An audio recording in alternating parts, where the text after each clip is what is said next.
Bienvenue. Initialisation. Localisation de votre position.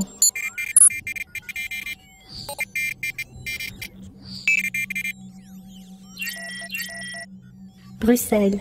Service d'incendie et d'aide médicale urgente. 1 100 000 habitants. 300 000 navetteurs.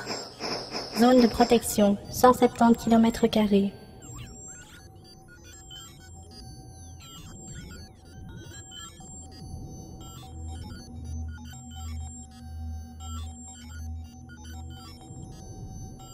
Chargement des fichiers.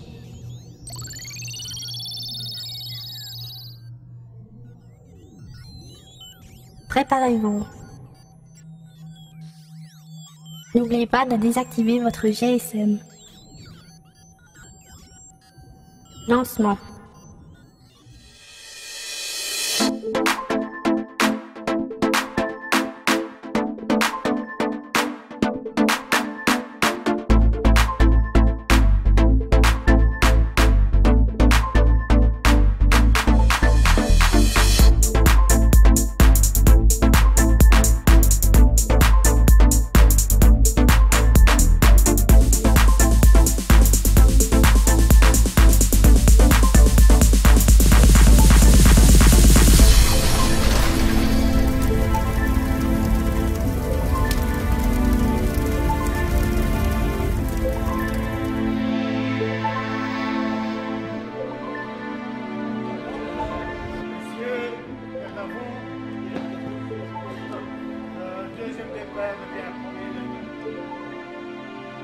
Le rassemblement des pompiers a lieu chaque matin à 8 h. C'est la fin de service pour les uns et le début pour les autres. Les présences des effectifs sont vérifiées et les consignes pour les 24 heures à venir sont données. Ensuite a lieu la vérification de tout le matériel, de la trousse de secours jusqu'au véhicule, tout est minutieusement inspecté.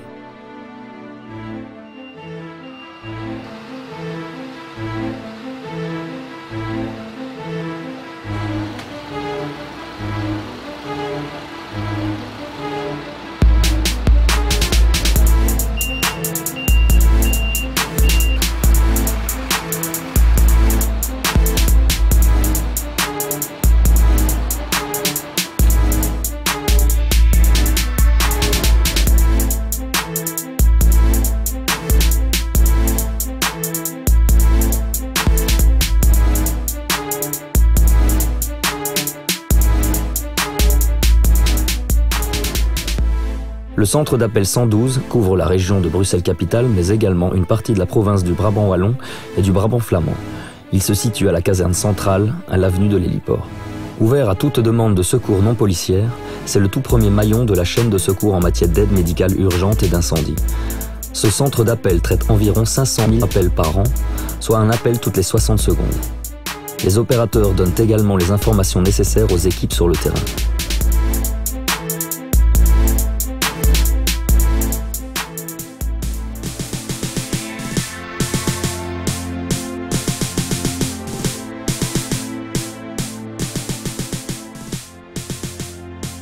L'organisation des pompiers emprunte une structure basée sur les grades militaires. Les pompiers de Bruxelles travaillent suivant un rôle de garde réparti en 24 heures de travail et 72 heures de repos.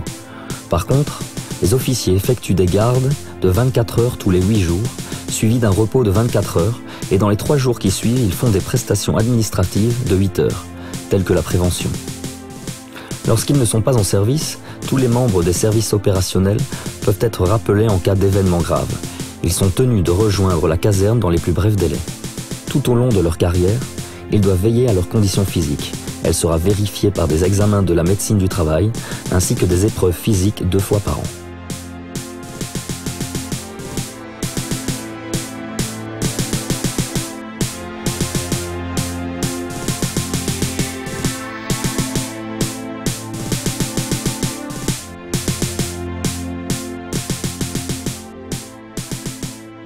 Le pompier est régulièrement évalué, tant au niveau physique que médical et psychologique.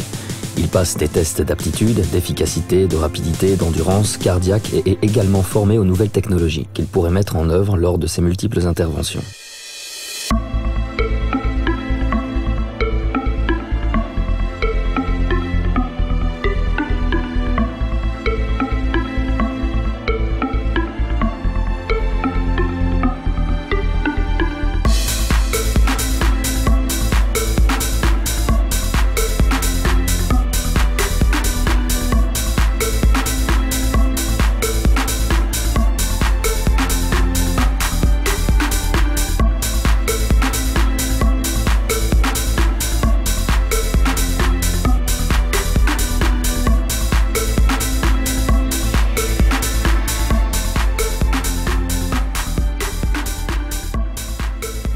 Les jeunes sapeurs-pompiers de Bruxelles est une ASBL qui a pour objet de fournir aux jeunes âgés de 15-16 ans, régulièrement inscrits dans l'enseignement secondaire, une formation répartie sur 3 années académiques, facilitant l'obtention des brevets de candidats sapeurs-pompiers et de candidats secouristes ambulanciers et préparant à l'examen de recrutement pour devenir sapeur-pompier dans la région de Bruxelles-Capitale.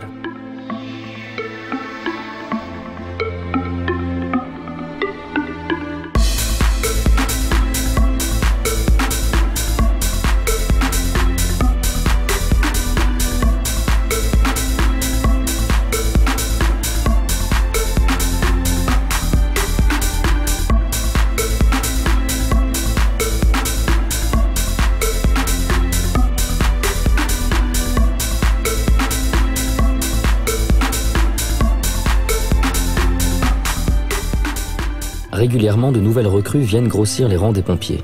Avant qu'ils deviennent opérationnels, ils doivent participer à différentes formations, aussi bien au niveau physique qu'intellectuel. Ils apprennent les différentes techniques utilisées lors de certaines interventions et le fonctionnement du matériel. Ils suivent les cours au Centre de formation des pompiers de Bruxelles, CFPB. Ils doivent obtenir le brevet fédéral de pompier et réussir les épreuves de formation interne.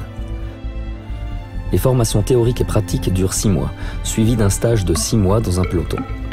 Si à l'issue de cette durée de stage, les candidats bénéficient d'un rapport favorable, ils seront nommés à titre définitif.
L'aide médicale urgente est le quotidien des pompiers.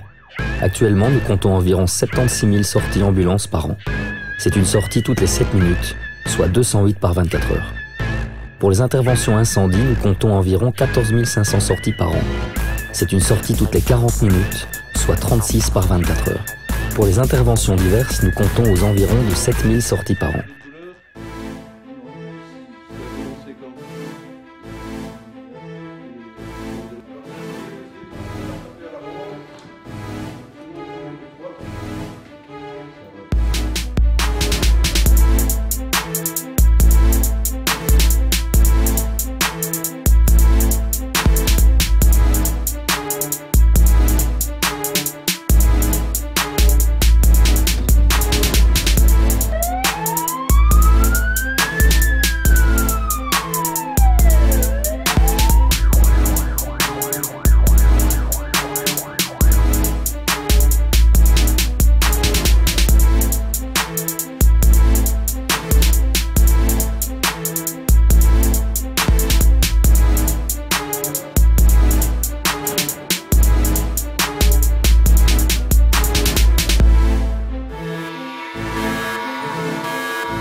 Lors d'un incendie ou lors de chaque intervention, quand les vies sont en danger, les équipes de la caserne de l'héliport partent en renfort en même temps que le poste de secours le plus proche de l'accident, afin d'apporter un soutien matériel et humain maximal.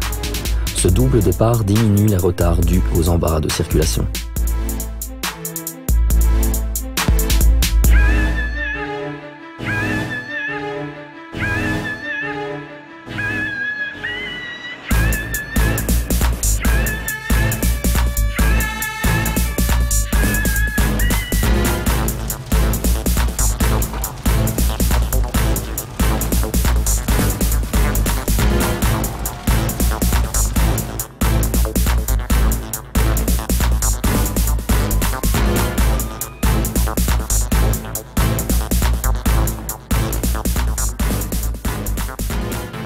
Régulièrement, les pompiers doivent intervenir pour des feux. De la simple poubelle à une usine, d'un bâtiment élevé à une maison, ils interviennent dans diverses situations. Lors d'incendies, l'hôpital militaire de Niederoverenbeek envoie une équipe médicale sur les lieux. Les pompiers possèdent des tuyaux et des lances de différents calibres, ceci afin de stopper le plus efficacement possible la progression du feu. Ils sont munis d'un masque respiratoire à circuit ouvert, très performant, et de bouteilles d'air comprimé. Ces masques leur permettent de respirer presque normalement sur leurs interventions.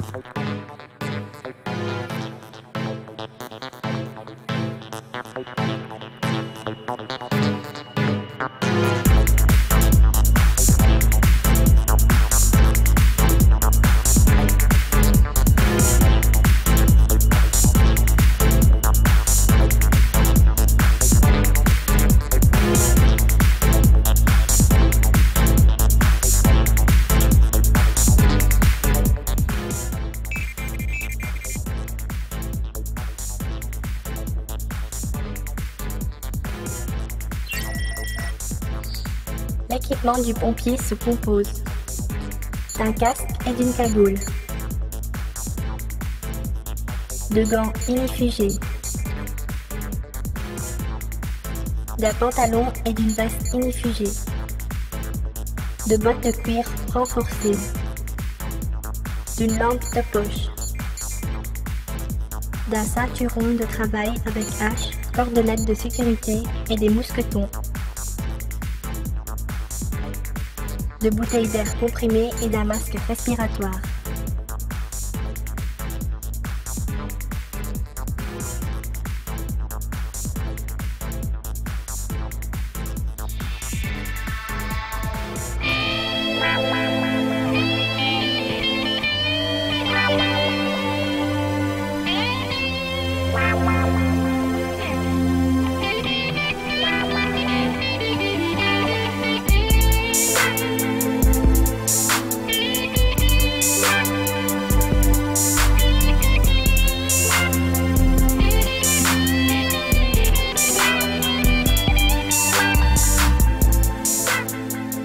Les pompiers interviennent quotidiennement lors d'accidents graves de la circulation.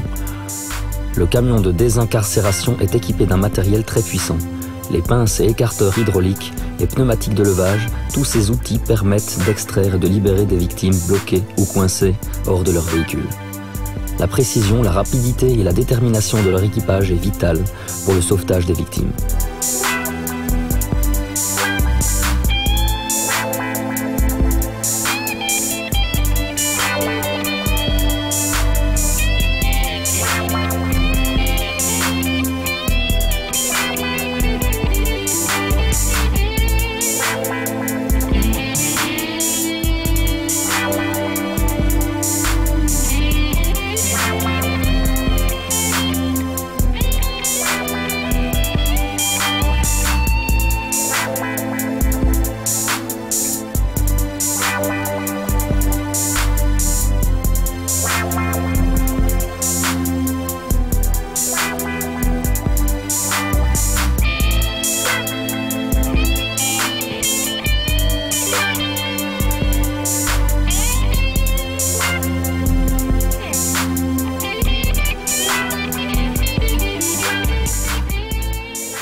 Le service d'incendie et d'aide médicale urgente de la région de Bruxelles-Capitale possède en son sein une multitude de corps de métiers très différents, tels que des mécaniciens, des soudeurs, des menuisiers, des électriciens, des instructeurs et bien d'autres encore.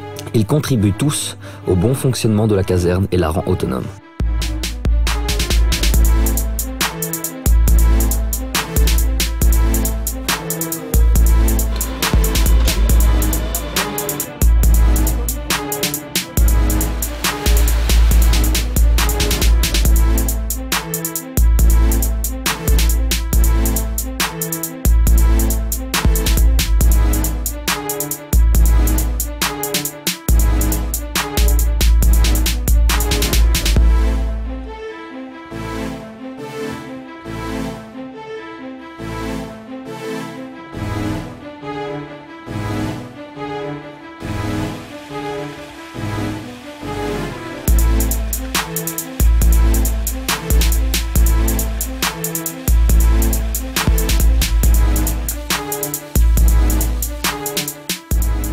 Le TAG est une unité spécialisée dans les interventions présentant des risques chimiques, comme une citerne qui fuit, un camion renversé sur la route avec produits toxiques ou corrosifs.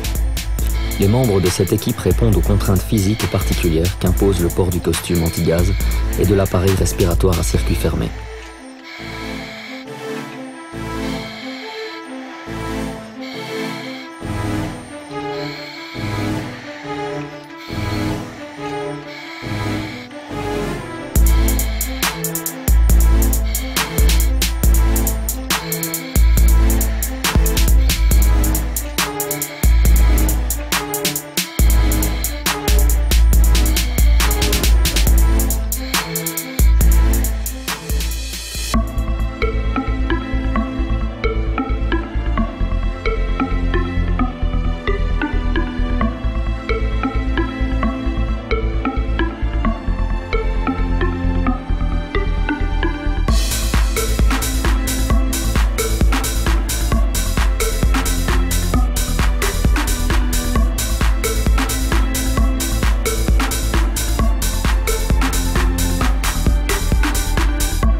Cette équipe met en œuvre des techniques de sauvetage similaires à celles utilisées en haute montagne.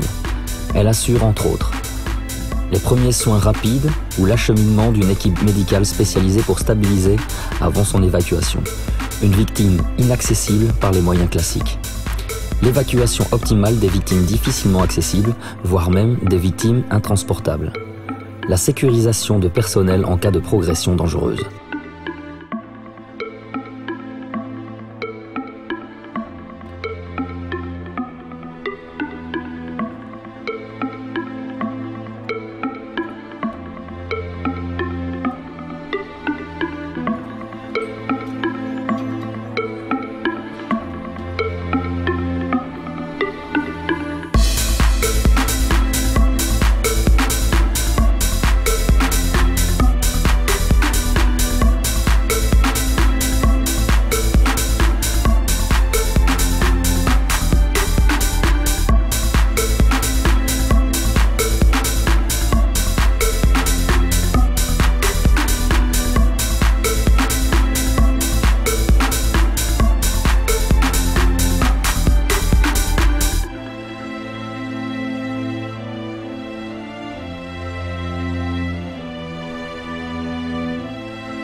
Les équipes de plongeurs font aussi partie des unités spéciales d'intervention des pompiers de la région de Bruxelles-Capitale.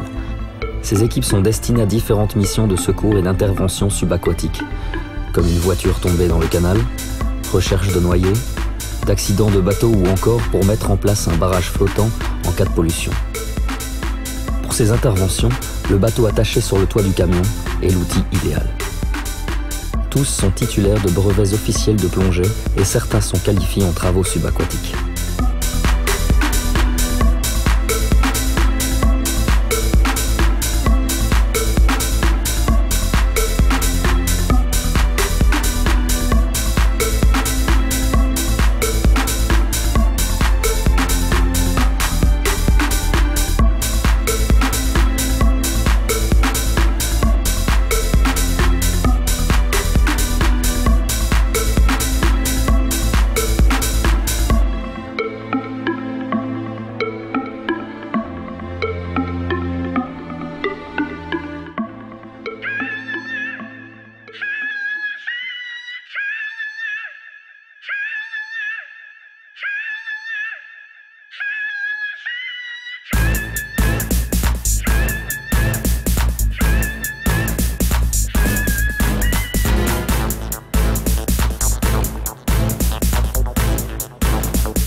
Les équipes cynophiles sont chargées de localiser et de sauver des personnes ensevelies.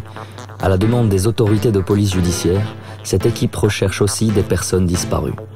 Chaque équipe de secours cynophile est composée d'un maître chien et d'un chien.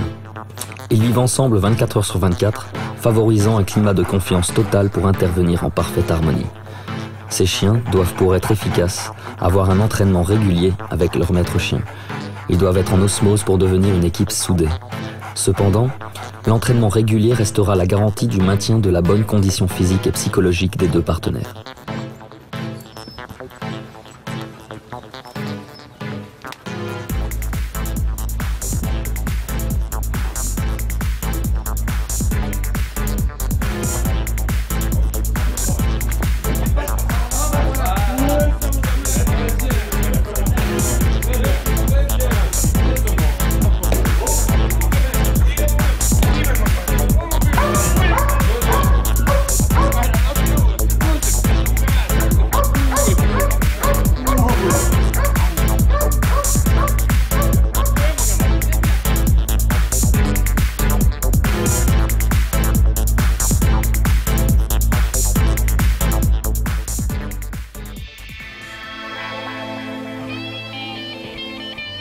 « 150 employés gèrent chaque jour tout le travail administratif du service de la caserne centrale afin d'assurer un fonctionnement sans faille.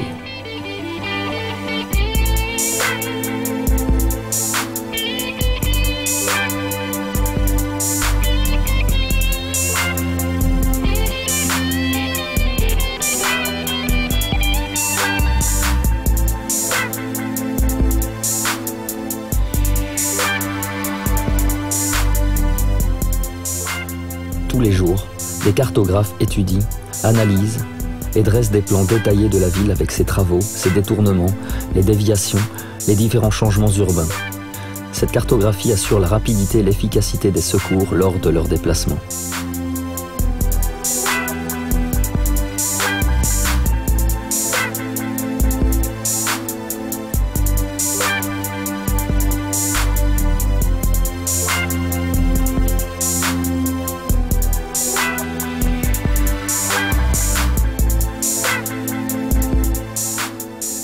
Le service d'incendie dispose d'un parc automobile de près de 200 engins de tout type. À côté du parc habituel d'autopompes, d'échelles aériennes et d'ambulances, des moyens spécialisés contribuent aux missions les plus variées. Tous ces véhicules sont notamment conçus par plusieurs officiers ingénieurs du département logistique. De même, ils sont entretenus, réparés ou réaménagés par des membres du cadre technique de la caserne.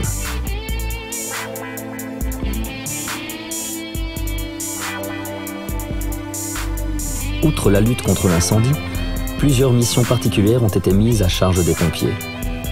Travaux de secours technique, aide médicale urgente, prévention, pollution, hydrocarbures, chimiques, nucléaires, inondations, télécommunications et coordination, missions internationales, missions préventives, distribution d'eau, logistique. Il est bon à savoir que parmi les missions de secours confiées aux pompiers, certaines sont payantes, par exemple, la destruction d'un nid de guêpes ou intervention ambulance. Conseil de prévention. Ne fumez jamais au lit.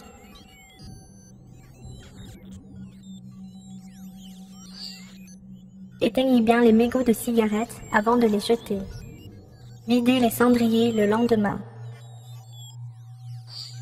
Pas d'allumettes à la portée des enfants.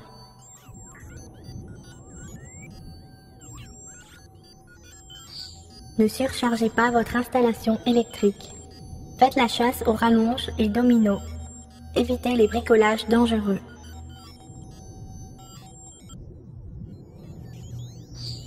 Aérez bien les locaux lorsque vous utilisez des produits inflammables et dangereux. Surveillez votre friteuse. Ne jetez jamais d'eau sur l'huile chaude ou en feu. Étouffez les flammes avec un linge humide ou une couverture anti-feu. N'utilisez jamais d'aérosol à proximité d'une flamme. Passez des détecteurs de fumée dans votre habitation. Disposer d'un extincteur à la maison. Disposer d'une couverture anti-feu. Que faire pour aider les pompiers? Ne stationnez pas sur le trottoir. Ne stationnez pas devant une bouche ou borne d'incendie. Ne stationnez pas devant un piétonnier. Laissez l'accès aux services de secours. Libérez la voie ou le passage à la vue de feux bleus ou de sirènes.